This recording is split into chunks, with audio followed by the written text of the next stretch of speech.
Oh, yes, welcome back again, Fantasygate. I am the Commissioner St. Sheldog coming to you as always, and for probably just about the last time. Fantasygate headquarters, I'm coming to you with your Week 13 season recap, weekly recap, season recap as it was the last game of the season. Here's to everybody who made the playoffs. Cheers.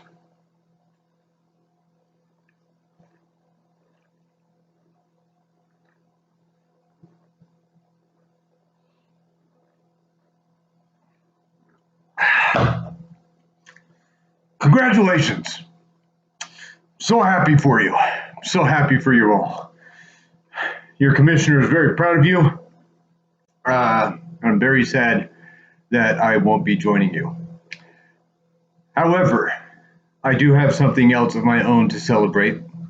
So let's crack open another one. Here's to the guy with the wisdom and foresight, speaking of playoffs, to be a New Orleans Saints season ticket holder. They clinched the NFC South on Thanksgiving. Not that anyone was really paying attention, apart from those of us with the foresight and wisdom to be New Orleans Saints season ticket holders.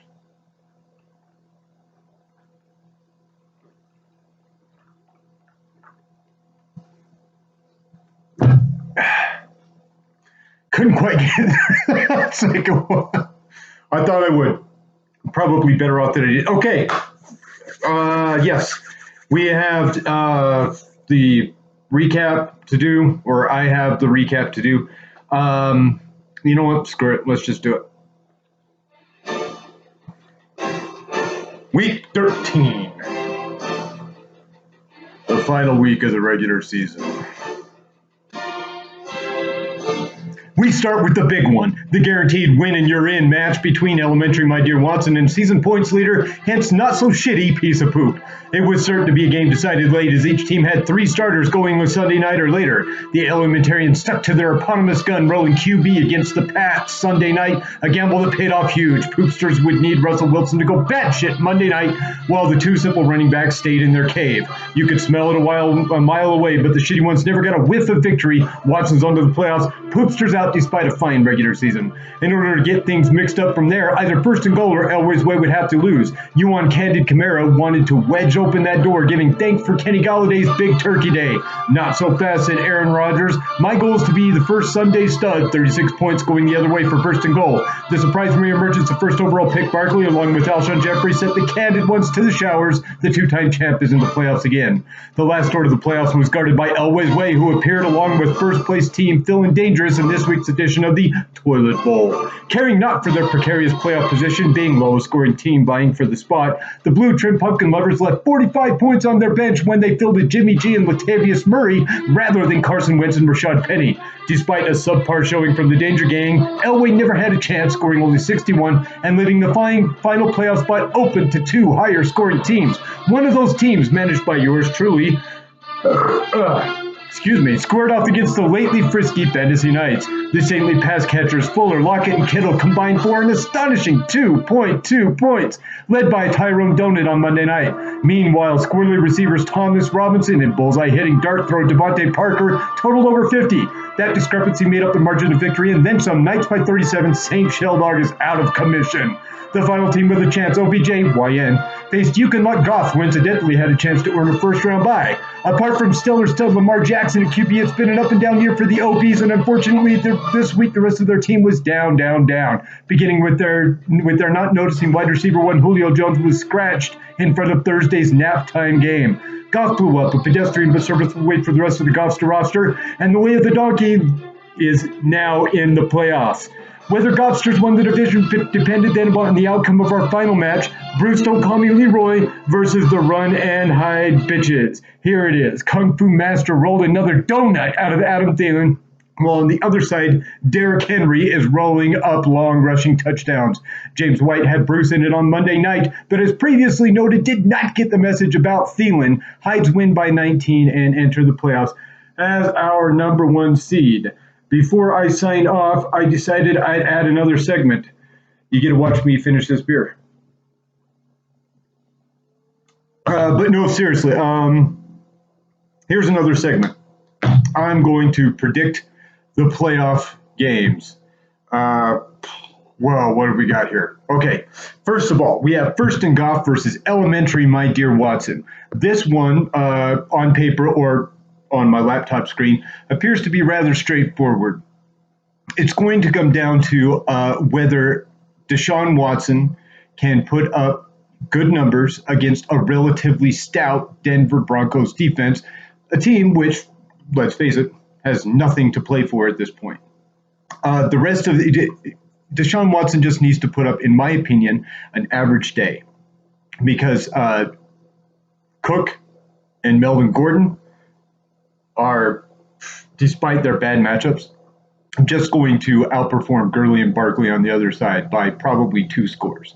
So it's going to come down to Aaron Rodgers versus Deshaun Watson, in my opinion. Now, I may be out of my mind, but I think that Watson, at the very least, is going to put up enough points to keep even an Aaron Rodgers blowout game, which is coming. And Mr. Stevens, you ought to know that's going to happen. And I wish you the best, but it is possible that, once again, a couple of those Rodgers scores go to the Watson receiver, Devontae Adams. I honestly think that is going to be the difference. I think Adams catches at least one of those touchdown passes, which are surely coming from Aaron Rodgers versus the Washington R words on Sunday morning. And let's see, I've got Watson by a little bit more than the playoff predict. Here, I'll put my money on. Let me do the math in my head.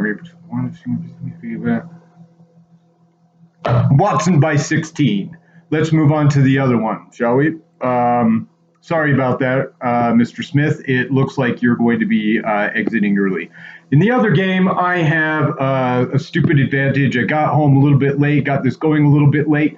Ezekiel Elliott of Elway's Way has already scored a touchdown in their game against the Chicago Bears, which doubly hurts the other Stevens brother, Mr. Jim Smooth, as he is a Bears fan and is probably interested in the game otherwise, and has the Bears running back going, David Montgomery.